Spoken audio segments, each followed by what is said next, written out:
গিয়েছে 27 বছর, মাধুরী করিশ্মার যুগলবন্দিতে এখনো মগ্ন নেটপাড়া। 1997 সালে মুক্তি মাধুরী শাহরুখ করিশ্মার দিল তো পাগল হয় বলিউডের অন্যতম জনপ্রিয় ছবি একটি। ছবির একটি মিউজিক ট্র্যাকে একসঙ্গে নাচতে দেখা গিয়েছিল মাধুরী করিশ্মাকে। মিউজিক ট্র্যাকটির নাম ডান্স অফ এনভি। 27 বছর পর আবার একই গানে নাচলেন দুই অভিনেত্রী।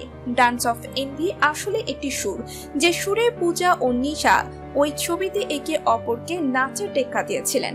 দর্শকদের কাছে দারুণ জনপ্রিয়তা পায় তাদের এই জুটি। ছোট পর্দার এক নাচের শোতে বিচারক মাধুরী দীক্ষিত, সেখানে অতিথি বিচারকের আসনে হাজির হবেন করিশ্মা।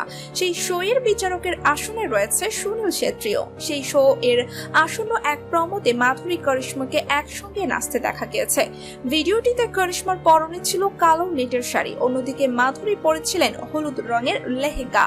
সেই প্রমোর ভিডিও ইতিমধ্যেই ভাইরাল হয়ে পড়েছে।